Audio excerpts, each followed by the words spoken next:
And I just want to say I'm honored to be here, and we've been hearing all day about the destructive effects on children, and I'm honored to moderate this panel of adult survivors of abuse. And I'll introduce each one, and they'll tell, we have 7 minutes each, and then hopefully we'll have some time for questions and answers. And I guess for me, because I'm an ex-member of the Moonies, and I've spent my life working in this, I feel like the survivors have the most powerful stories and can educate and inspire and help so many other people come forward. And so I want to introduce our first speaker, Bethany Brittain, who I have the honor of meeting because of this panel, talking with her on the phone, and she was raised in an extreme fundamentalist-esque Christian family, which was very abusive, and I'll let Bethany Brittain tell her story. Thank you, Steven. I was born in 1968 to two parents who dedicated their lives to the Lord, who wanted to live godly lives, and were in the midst of exciting times with the Jesus movement and the charismatic movement of that time. And they wanted to be as perfect parents as they could in serving the Lord. And part of their teachings included corporal punishment. My mother beat me when I was 6 months old. She called it spanking. I was put down for a nap and I started to scream, and so she realized I was exhibiting sinful behavior. I was angry. So she beat me with, on a bare bottom, she beat me with some sort of spanking implement, put me down, I cried again, showing rebellion. She beat me again. She beat me repeated times. Obviously, I don't remember that. I was 6 months old, but my mother told that story again and again to women of the church, men and women, of course, who had young children. At the age of 4, I was in a congregation at that point and had kind of an extended family. And I asked my father, after coloring a picture in Sunday school of Abraham getting ready to sacrifice Isaac, I was curious to know if my father thought that this would be something he would do to me if God asked him to. In a very uncertain voice, with a bit of fear, my father admitted that he would indeed sacrifice me if God asked him to. Church was something that children were to be a part of, and we didn't go to Sunday school. We were part of the adult church, and sitting still was something that was really important to my parents. If we moved around too much or showed any sign of disrespect, we were beaten, and we often didn't know if we had made any errors in that Sunday morning service until the ride home. Churches to this day, I was a little bit nervous to come here, are very difficult for me. I still remember screams of children who were being beaten. In 1978, my family left the church that we were in and decided that it was time to seek out their own. We were likened to the Israelites as we had our pilgrimage to the northern California. It was here that my parents became very exclusive. We were no longer in a community. They homeschooled us, and I was about junior high, so I never went to high school. We were homeschooled instead, so my parents controlled all the information that we were a part of, so I didn't have a lot of the outside world at that point. I'm the oldest of 4 siblings. I took on the role of sister mom. I was born into that, so I cleaned house, I took care of children, I took care of my mother, who was quite fragile. My father and mother lived under the Bill Gothard's teaching of the umbrella of protection. So women, or girls per se, I was being groomed to be a submissive housewife and mother. I was not expected to leave a family and go out on my own. I was to stay under the protection of my father. That was a long time ago, and now that as an adult, I spent a long time finding my way. In 2005, I wrote an open letter to Roy Lesson, who was one of the deacons of our church. I didn't expect the letter would have much of an impact other than making me feel better and getting my story out there and telling both my parents and Roy Lesson, the deacon of the church, how their choices to raise me affected me. I was facing an anxiety disorder and was really struggling with mental pain. After this letter went public, I had an outpouring of people who wrote me letters, and survivors themselves who didn't know stories like mine or theirs could be told. And then I met Jan Heimlich, who then interviewed me for the book. And soon after, I'm now involved in child advocacy. I am every day touched by the child-friendly faith organization, the survivors who are in our group. I've been adopted by a couple other Facebook groups, Homeschoolers Anonymous and the Quivering No More. I am humbled by and touched by the amount of community and amount of those of us who are out talking and supporting one another. It's not been an easy journey by any means, but I did make it, and I'm still continuing to make it with amazing people around me.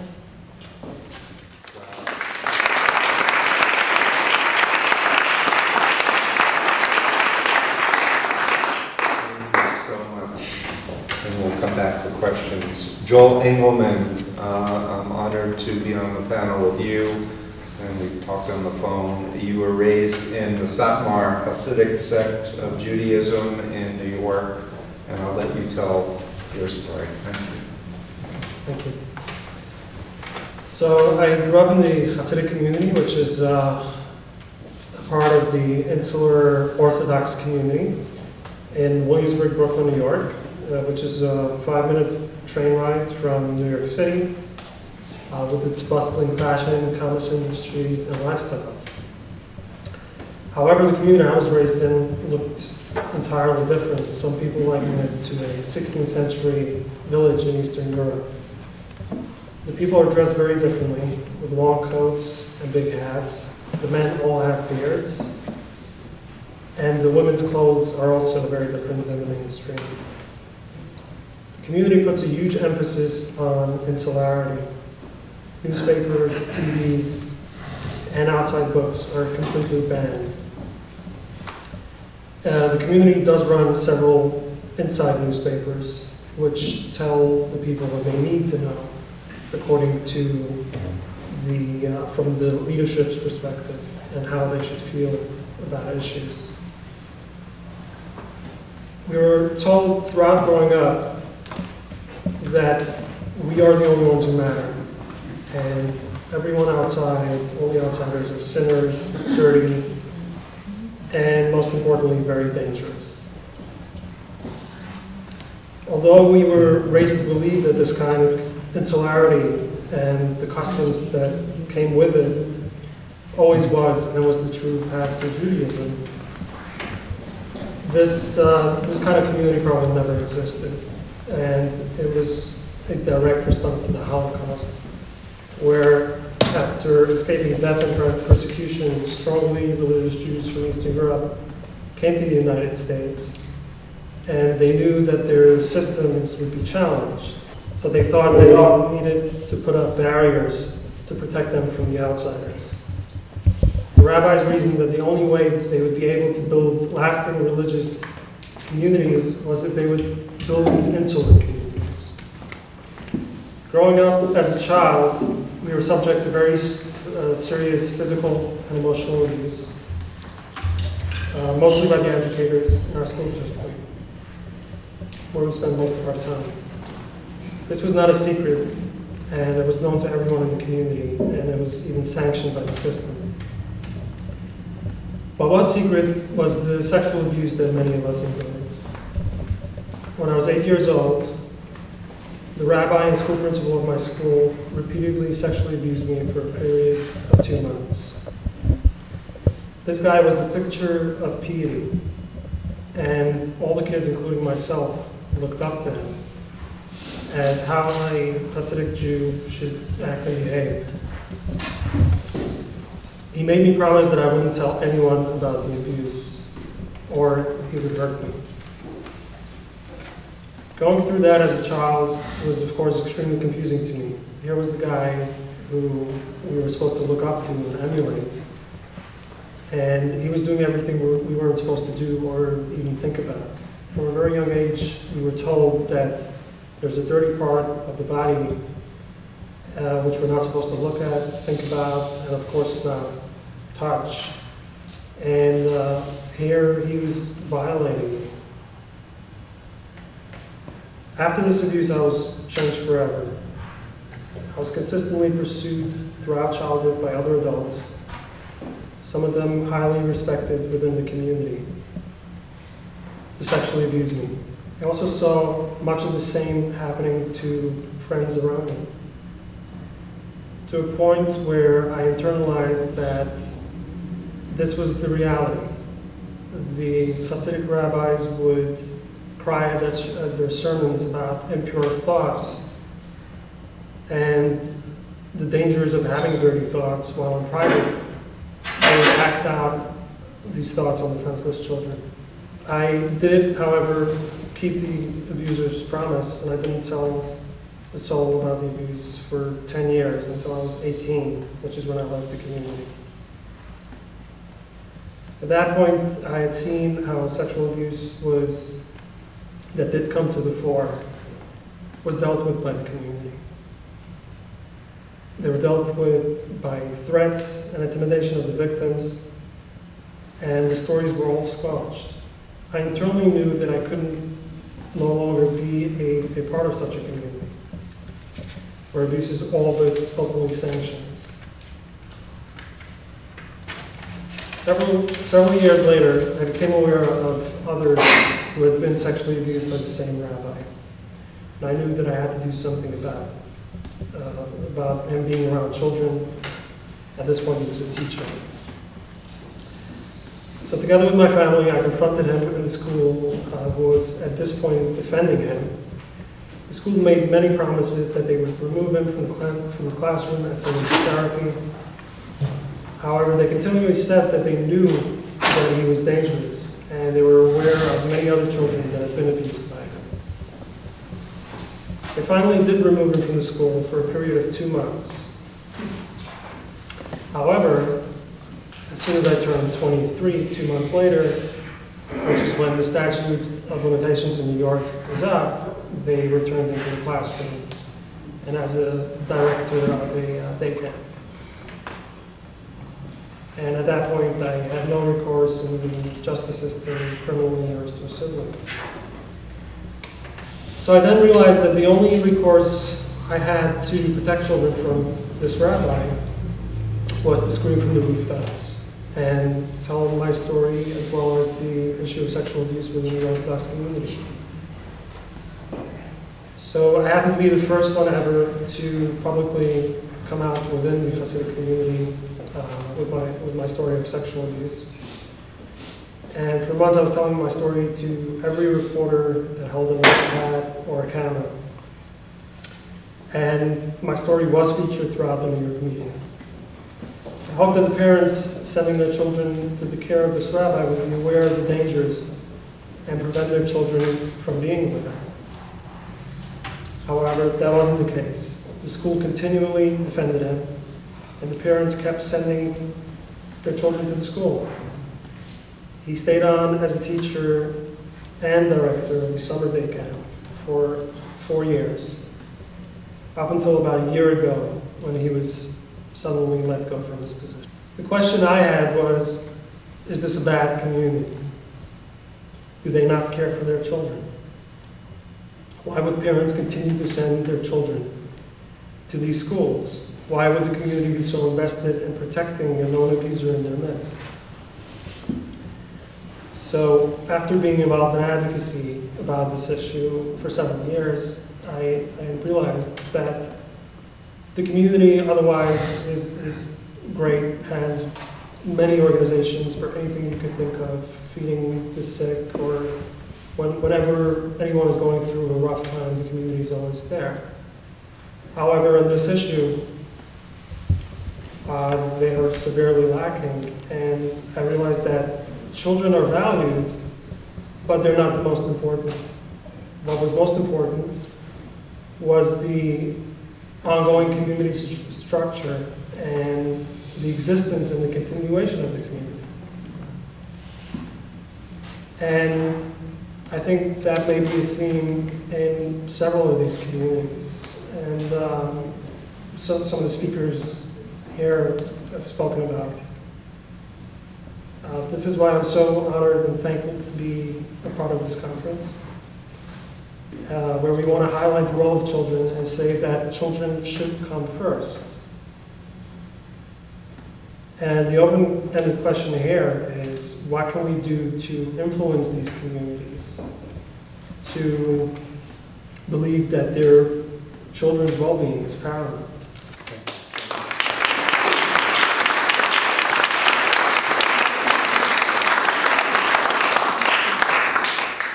And also you told me that you helped to found at least one organization to help people who want to come out and much more. So we'll come back to you and thank you for your courage. Liz Hayward is another amazing human being, very courageous. We listened to Dr. Rita Swan talking about Christian Science, and so I want to let Liz tell her story. I grew up at the Christian Science Church in Massachusetts, and this religion became destructive to my life when my family's faith replaced medical care when I was a child. I was 13 and a half. And it cost me the normal function of my left knee, and eventually it cost me the whole leg. And I think what isn't as noticeable but was much worse to go through is that it cost me the normal function of my mind. 38 years ago this month, when I was 13, I contracted a sudden vicious bone disease in my knee. In a matter of hours, my knee swelled up and became very painful. 6 weeks later, on my 14th birthday, my leg had begun to run with pus. Many sores opened up in the next 6 months. And I was bedridden for almost a year. I couldn't get out of bed for 10 months. The year I was 14. I missed most of 2 grades of school. I missed most of 8th grade and almost all of 9th grade, which are not the years you want to keep a kid out of school for social adjustment. Eventually, the infection ran its course, and this was called healing. My deformed joint fused itself solid, and by the time I was 17, I could limp on it. And I never saw a doctor, because at that time in Massachusetts, the laws that Dr. Swan talked about were written so that because I was having Christian Science treatment, I was not considered to be abused. And also there was that political correctness of hands off. Everybody knew that I was a Christian Scientist. The school nurse knew my immunization blue card, so that I only had to have the very minimum of immunizations. That was on file. And so nobody came looking for me for all those months. Christian Science was founded, as Rita said, in Boston in the late 1800s by Mary Baker Eddy, who believed that God's universe is spiritual and the human sense of life is just a mortal dream. And so everything that we experienced, I was taught, as far back as I can remember, it was like a math equation to be solved. And we were expected to heal. We were expected to put this into practice. My parents had also been raised this way. I was 3rd generation, and I was raised on legendary healings in my family, things like polio. And this was all taken, this was literally the gospel to us, that Christian Science was the only thing that could heal. And I believed that my own health depended on the quality of my thoughts, that the wrong idea, a bad idea, a sinful idea would take root in my consciousness and then show up in my body, like, say, an infection, which is exactly what I thought when I was sick in bed for a year. I went to public school, but I felt very separate because of this, this demand on me by my church and my family to always keep in my mind that I wasn't material, I was spiritual. So I lived a very double life, even though I was in plain sight. I was terrified of hospitals and doctors because I'd never been to a hospital and only had 1 vaccination. I was born at home, which is pretty common with Christian Scientists. I never took an aspirin or an antibiotic or a vitamin. When I was sick, when I had an earache, when I had German measles, chickenpox, we called the practitioner, who was paid to pray to support my thinking, so that I could lift my thought to a higher state. And I would see the truth of my real being, and the material problem would go away. And because it went away sooner or later, we said this was a healing. I thought, okay, this works. That was the only form of health care I knew. I was kicked in the face by a pony when I was 13 and slit my lip all the way through. We cleaned it off, put a Band-Aid on it, and I went on with my weekend. There was no mixing, as Rita said, of going to doctors and praying. And people have asked me, well, why couldn't you pray in the hospital? Because that meant rejecting perfection. It meant choosing medicine. You had to choose. And plus we spent all our time denying that our bodies were real. So why would we even bother to treat them? It wasn't necessary. When I was bedridden with a bone disease, my parents truly believed that without Christian Science, I would die in a hospital. They knew I was sick, and they knew I was very sick. And when my practitioner started showing up to see me rather than just talking to me on the phone, I knew how serious it was, because I'd never met a practitioner before. My parents loved me. They weren't monsters, and that makes the story much worse. They were so indoctrinated. They had been raised with these same miraculous healings that were family legend. They didn't want to see me die. They were paralyzed and terrified, and they didn't know what to do. But the 10 months that I spent in bed at 14 were hell.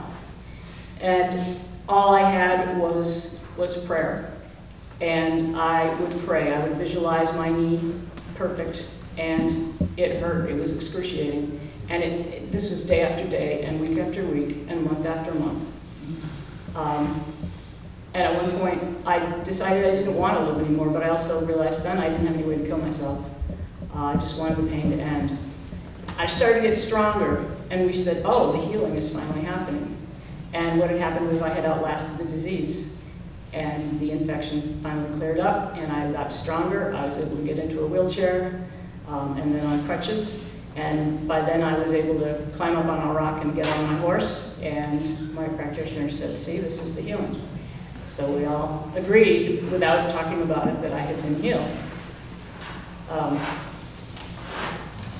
My practitioner used me as an example of a child successfully shielded from outside intervention while the healing took place. So when Christian Science tells you they have many records of healing, remember that one, okay? I was one of them.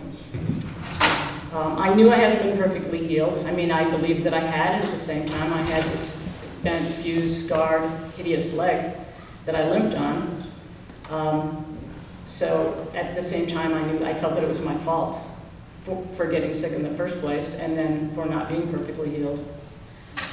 And there was no way I could consider that my parents had neglected me and that they might have just stood by as I died. That was not possible for me to think about at that time.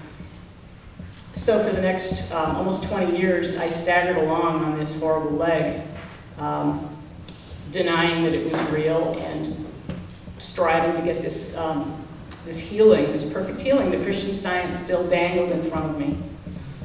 Because if I was healed, it would erase everything I'd gone through. It would all have been worth it, and it would be like a bad debt forgiven. So I claimed I'd been healed, and meanwhile I had quit high school. I couldn't hold a steady job. I had 2 marriages that ended in divorce. I had an eating disorder during high school. I had mood swings, panic attacks that lasted well into my adult life, crushing depression, and thoughts about suicide. And usually somebody's first impression of me was my limp as I walked into a room. And I couldn't hide that. I could hide the scars, but I couldn't hide the limp. And all I felt was shame about that. I abandoned Christian Science in my late 20s after my oldest daughter was born, because I knew there was no way I would ever let her suffer for anything like that. And that was the beginning of the end. I don't know if I could have done it for myself, but I could do it for her. In my early 30s, as an adult, my disease was finally diagnosed. There had never been any examination or x-rays. Diagnosed as osteomyelitis, which is a bone disease caused by a strep bacteria, and in its very early stages, it's treated with antibiotics. One doctor said that my leg was unique to North America because they never see cases like that anymore since antibiotics have been discovered. It was not surgically correctable, so by the time I was in my mid-40s and my body was really wearing out because of the effects of walking that way, in 2007, it was amputated above the knee. the way out of this barbaric treatment of children, of praying without any medical treatment, is to educate ourselves and to talk about this. Talk to your friends about it.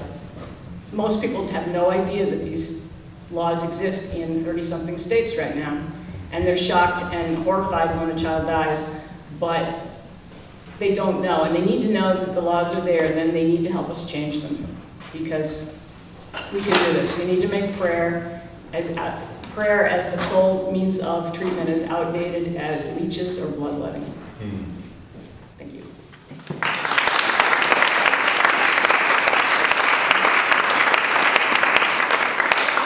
I guess I just want to comment that all mind control cults say the leader's perfect, the doctrine's perfect, the practices are perfect, and if it's not working, it's your fault. So this relationship of guilt and shame is the universal with all of these. And I predict, we've talked, I know you've had anxiety and depression, and everyone on this panel, so you really speak on behalf of people who've been involved with these groups. Dr. Jaime Romo is a commissioned minister in the United Church of Christ, and he's an active member of the National Center for Trauma-Informed Care. He's an author of Healing the Sexually Abused Heart, a workbook for survivors, thrivers, and supporters, parents preventing abuse, and teachers preventing abuse. Thank you so much for coming and sharing your story. Thank you. I can say that I grew up in Northeast LA. It's the third of 6 kids, and really hungry, kind of poor, and ashamed of a few things, you know, like really influenced by a few things. One was just being hungry and being in a violent alcoholic home. Not knowing, you know, when my dad was going to destroy everything around us or attack, you know, one of us. And internalizing real early, you know, that somehow if I had done something, like a lot of kids do, if I can just be good enough, then he will stop, then things will get better. So early on, school, I had a double life of home being, you know, scary and shameful, and, you know, bedwetting and, you know, nightmares, and then going to school and being the perfect kid. Really, really good student. Growing up in the second generation Chicano family, so my parents, while they were born in LA, my dad grew up in Mexico, had a second-grade education, was a painter for the railroad. We had a miserable life, right? You know, cockroaches and hunger and, you know, hand-me-downs. And but there was this, you know, family value of, you know, we're all together, and my grandparents lived in the front house, and so I lived with them a lot of times. You know, grew up with this deep value of respeto, which is like, not just respect, but it's like that obedience that, you know, the elders are right, and so my grandmother was blind, you know, you know, I remember her telling me, stay out of the sun so you don't get like, look like an Indian, you don't get dark like an Indian. I'm thinking, you know, can you see me? I mean, you wouldn't say that, you wouldn't love me if you could see me, right? So there were these confusing messages about being Latino, second generation. Always being kind of less than. I mean, the role models on TV were Speedy Gonzalez, like this guy who steals and lives in a trash heap, and, you know, Ricky Ricardo, like this singing Cuban guy who's not even connected to my experience, and then seeing everything else on TV and not knowing why I hated it. You know, all, you know, Ozzie and Harriet and My 3 Sons and all these things that just nod at my lived experience. And this deep loyalty to not disrespect elders, to not speak against them. So when my grandmother fed me tricks, you know, with bugs in it, I ate it. Because I was hungry and I would not contradict, you know, that she was trying to help me out. So it was poverty, there was this identity piece, and the violence that we were exposed to really set me up for fleeing to school and to church. My mom was a pillar of the church. We grew up Catholic. And she was involved with everything. She was a go-to person to translate the bulletin, to get people together. And that was like my sanctuary. And so when I was kind of adopted by the pastor, you know, she was thrilled, and, you know, he was seeing me as his son, and then hired me there in the rectory. That was great because I could help the family with that. And I could eat food because they had food. They had a nice place. He took me on trips, right, to Palm Springs. He had a beach house in San Clemente. And he was the director of the CCD Conference. So he's still honored on their website, you know, as having a significant role, with no mention of the numerous cases of sexual abuse that are against him.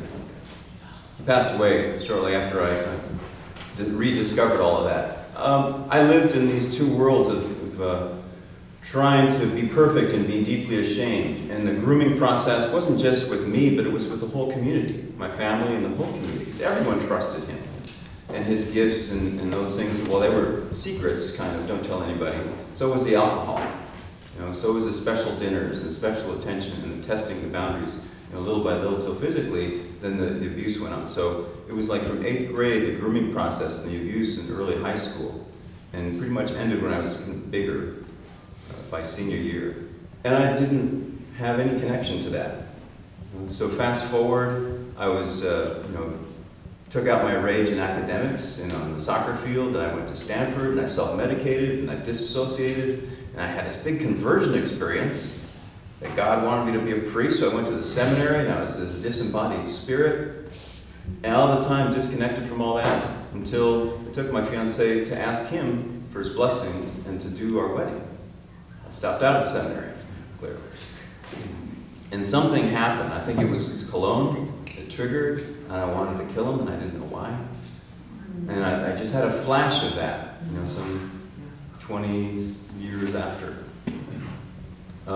Shortly after our wedding, my wife was assaulted in our apartment and really, really beat up badly. And so anything that was related to that memory was buried. And I was wrapped more in that shame that I wasn't there to protect her. So there's all this male stuff as well about being able to acknowledge what's happened to us and our shortcomings and so on. So I went through as a Mighty Mouse savior for kids like me through education. I was a teacher and administrator and became a professor and taught teachers. I was at the University of San Diego in 2002 at a conference about Catholic values, and all the stuff in Boston was going on. And then that started to trigger the memories that had been buried for 30 years. And it was like the Gulf oil spill. I couldn't stop it. And flashbacks and anxiety attacks. And the faculty colleagues who reminded me of the abuser because they were tenured and beyond reproach and abused their power and their boundaries drove me insane. And I took up an activist role way before I was ready, and ended up, you know, a few years later being involved with the Survivors Network of those abused by priests, overworking, overdoing, trying to save everybody, and writing to the bishop and doing news stuff and support groups, and then I was done. I had PTSD. I took a leave and just was terrified that I would never come back, because inside I was done. I was soul dead. And I was rejected by family members and, you know, scandalized by, you know, all the people who I reached out to within the Catholic community who were hostile. When I tried to offer a resource, you know. So I did come back, but left the university. The healing process, I tried a lot of different things, medication to meditation, and actually became a meditation instructor. Took up this commission ministry for healing in healthy environments in the UCC, so I transplanted there. And you know, I can just say that the shame and the grooming and all the wounding happened in silence, happened in secret. Even though there were a lot of things that were obvious, that were strange, that shouldn't have happened, that other people knew about, you know, including my mom. But the healing has happened in connection with loving men. So we're part of a group, I've been part of a men's group for years. I've been recently a part of a group, Males for Trauma Recovery with SAMHSA. We're just looking, it was part of that 200 Men show that Oprah hosted a couple years back. And all those things have been helpful, not just for me, but to help others to have their voice and to connect with others. And so the healing has been, if you take illness and wellness, the healing has been the we. You know, the illness has been the I, individually. And because trauma incident reduction has been the most powerful thing for me, I got certified, and that's what I'm facilitating for others now. So that's been integrative. And I'll stop there.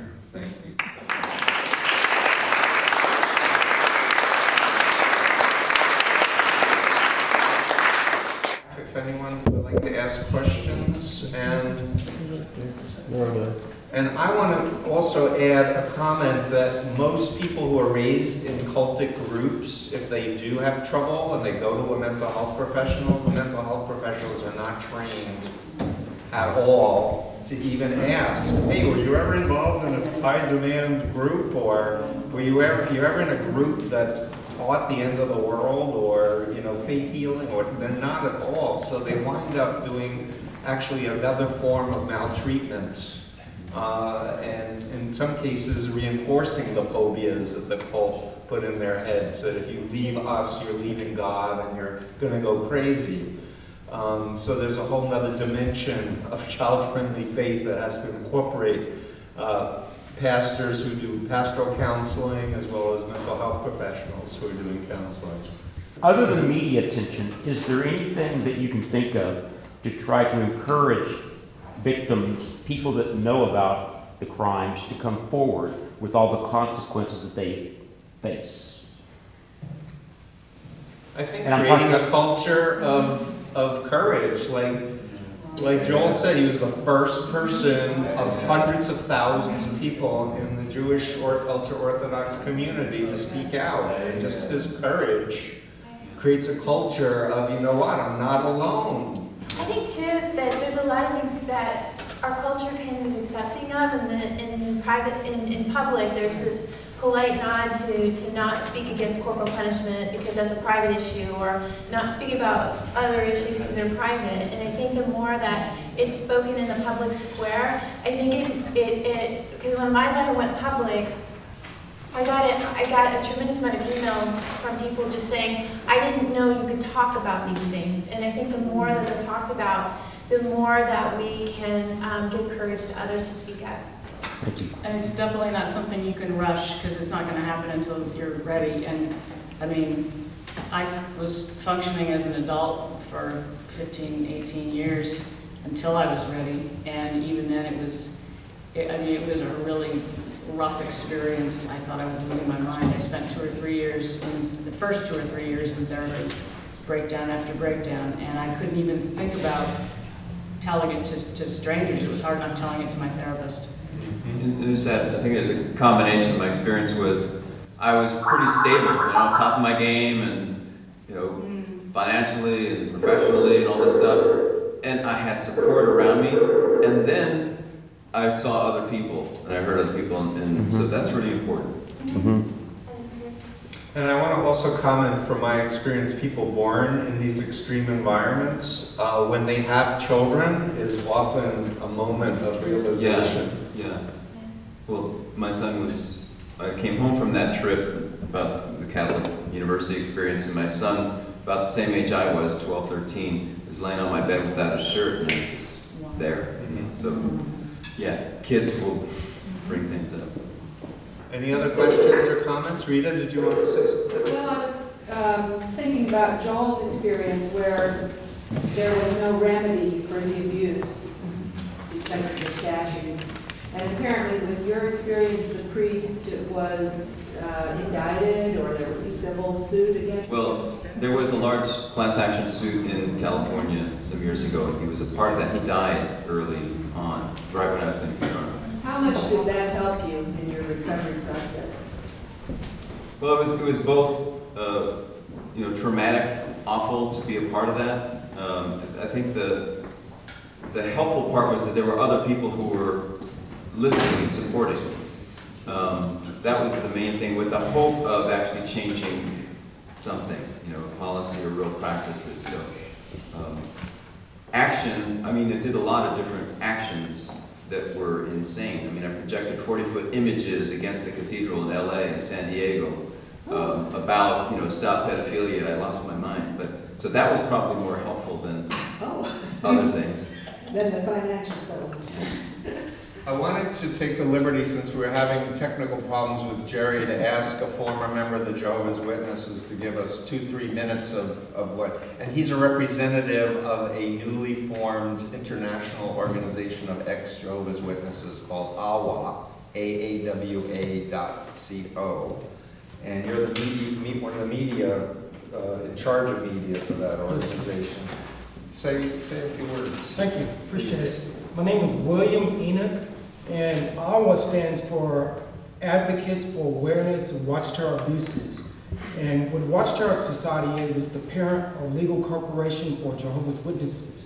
And they have some abusive policies, and a couple of them are reporting of sexual abuse. If a child is sexually abused, they don't go to the police, because Watchtower considers it a sin, not a crime. So they have to go to the elders first, and then the perpetrator is questioned. If he or she denies it, and there's no 2 witnesses, then they say, let Jehovah take care of it. There's no... Like 2 people in the room during the abuse, wink, wink. So that's one of the main reasons that all got started, because it was just too much of that going on. There was no remedy for the victim. These victims had to live through this year after year with the perpetrator still right there in the congregation. They do have a record of it. They do take note of the perpetrator, but the congregation is not informed.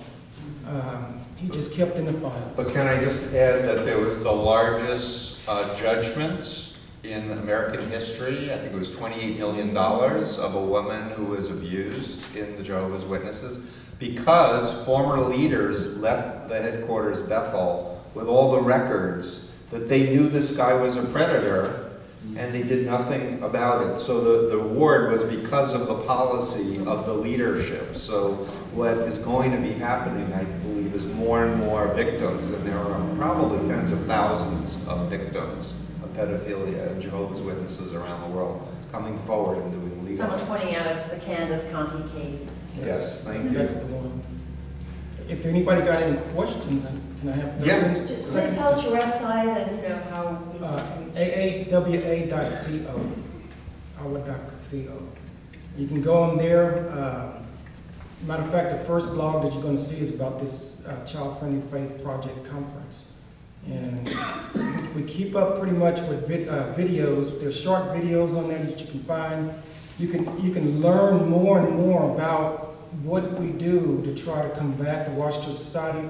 We're 6 months old. The Watchtower's been around since the 1870s.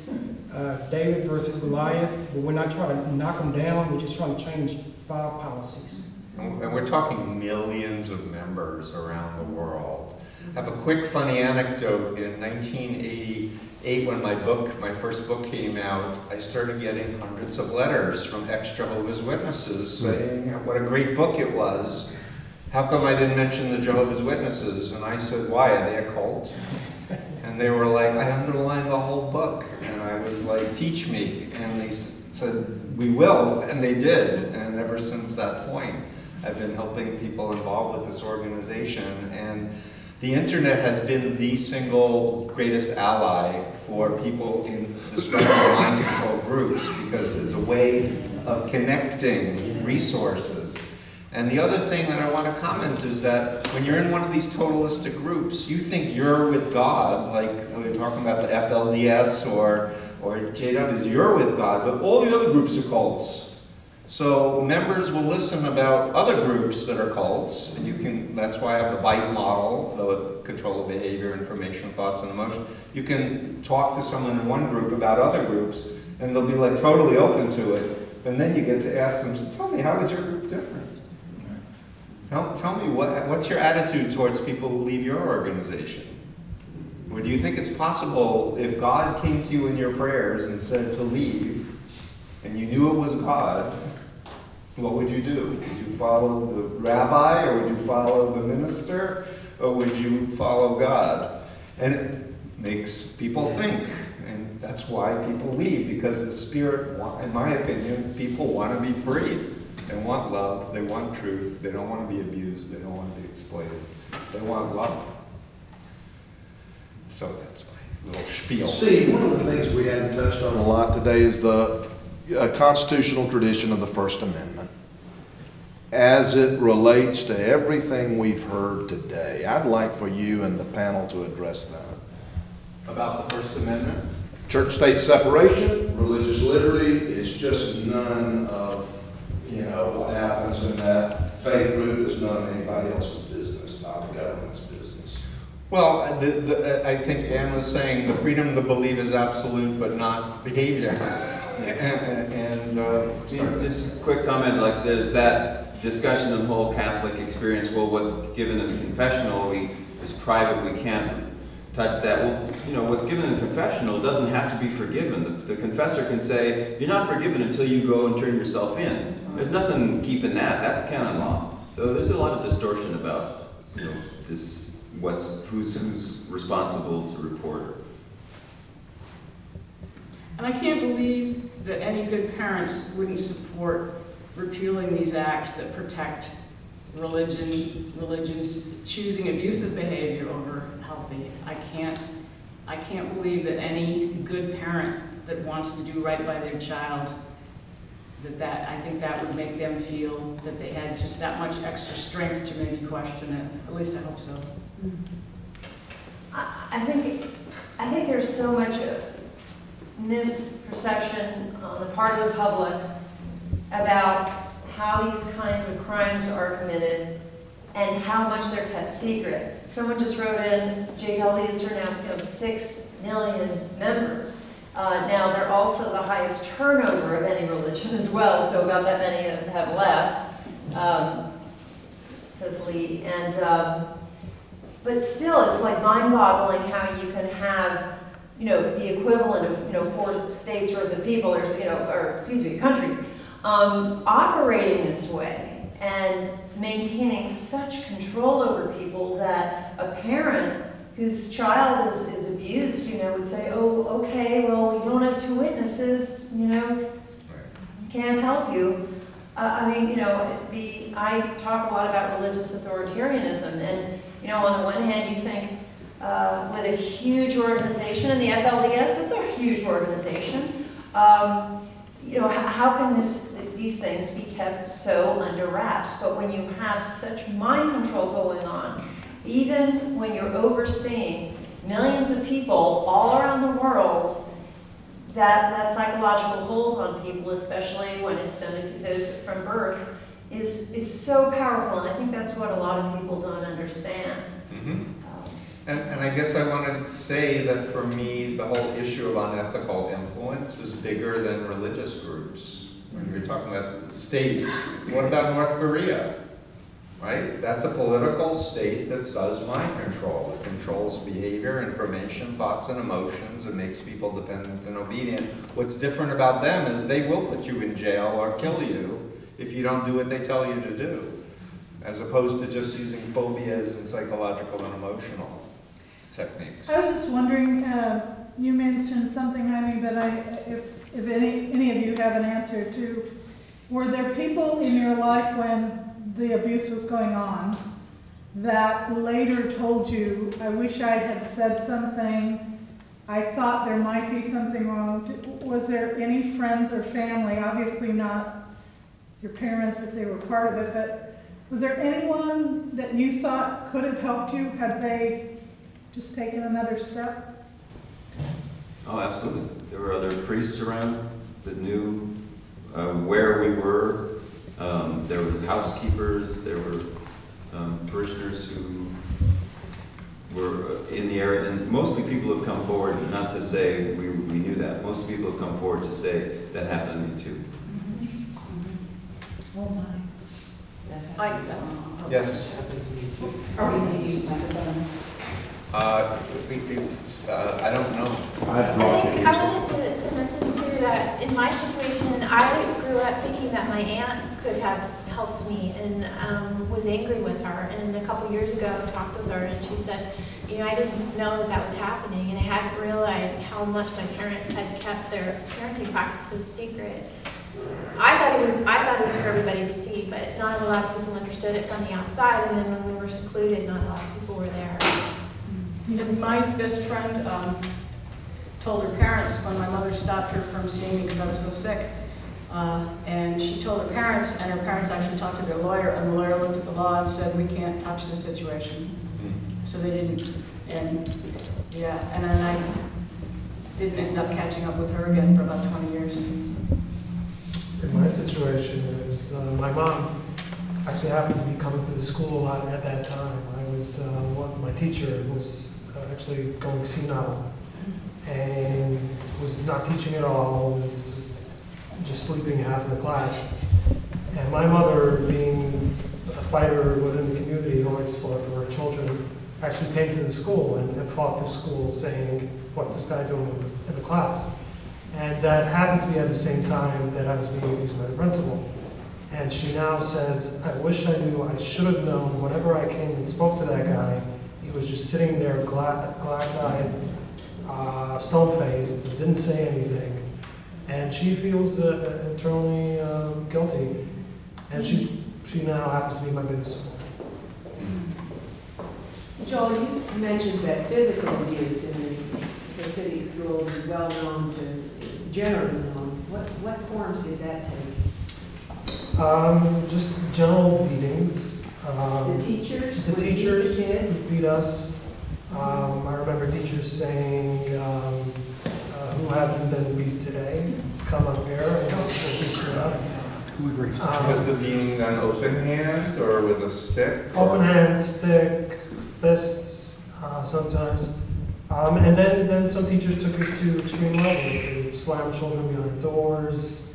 I remember a child was hung up by his pants on coat hangers. A child was taped to a radiator, stuff like this. Well, I read one scholar that said that Jewish educational system has always included physical punishment as educated. Some. There's some. You can get quotes this way and the other way. But not in any Jewish experience I'm aware of. Yeah, Jewish. Yeah, nuns are famous for their rulers. Question. It was one. I just had a comment as we're talking about the incredulity, how difficult it is for us to believe that people can see and experience and participate in. It is hard enough to believe that these more extreme examples happen quite often. I think it's also challenging for us who might come from what we perceive to be more enlightened communities or more healthy communities, that it's the nature of human engagement to try to influence one another. And so controlling other people's behaviors and thoughts and emotions is something that even in the most progressive faith communities or the most healthy communities, we can still see happen. And so I know that there have been moments when Jan has talked about the frustration of speaking to such communities, and they're like, oh, well, why are you talking to us? We're not the problem. But I think it's important for all of us to consider ways within our own spheres of influence in our communities, the subtle and slight ways that we still put subtle social control on one another to try to move people to believe a certain way with our own little form of indoctrination. And so certainly, so not to minimize the experience of the extreme, and yet to not let us off the hook and not let us forget that there's some introspection that we could all do to pay attention to how we participate in small ways in the overall problem. Yeah, did you have a question? Oh, yes, let me, and then I wanted something I would love for each person to answer quickly. It's a huge question, but answer quickly.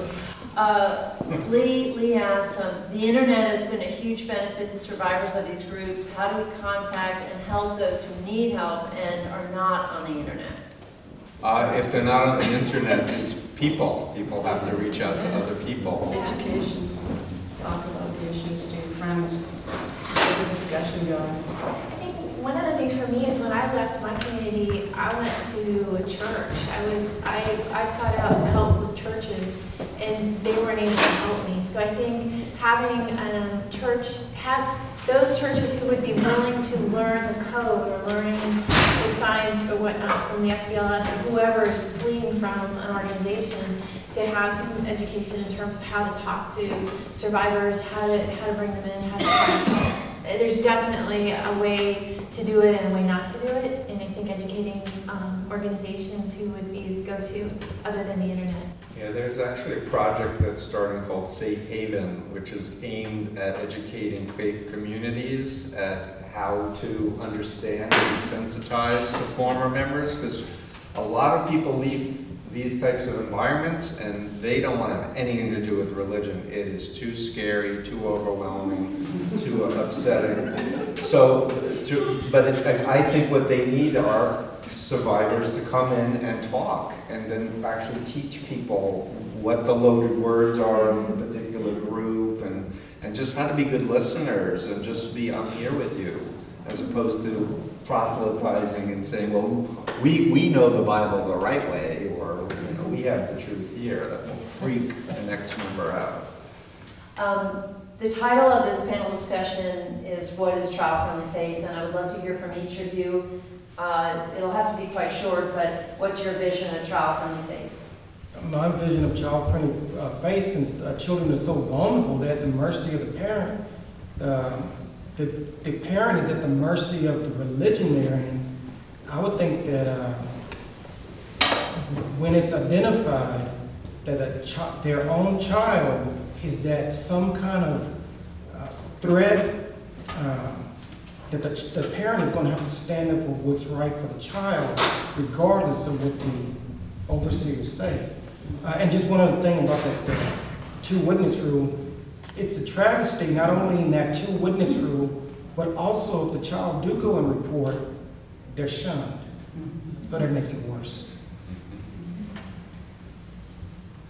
For me, the vision of child-friendly faith in terms of faith groups is groups of people who recognize the importance of a child having a sense of belonging, a sense of safety, and when that's violated, speaking out loudly about it, and not going to a place of political correctness, but standing up strong for that child, even if that child is, that person isn't the parent of that child.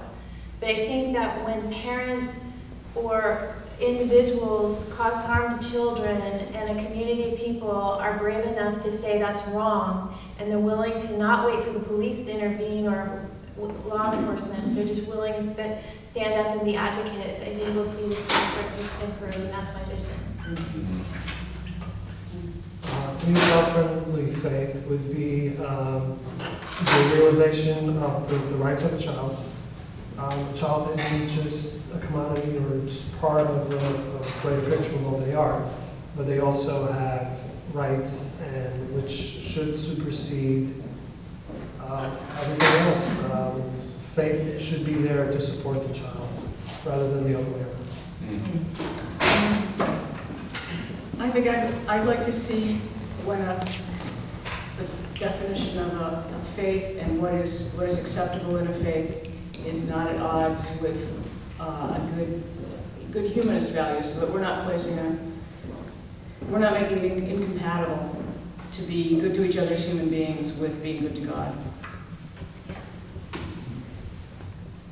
Well, and I don't mean to take a super shortcut, but I mean, there is this charter for child-friendly faith that lists a lot of really healthy things that I would point to, just to say that, so people can be vulnerable and safe at the same time.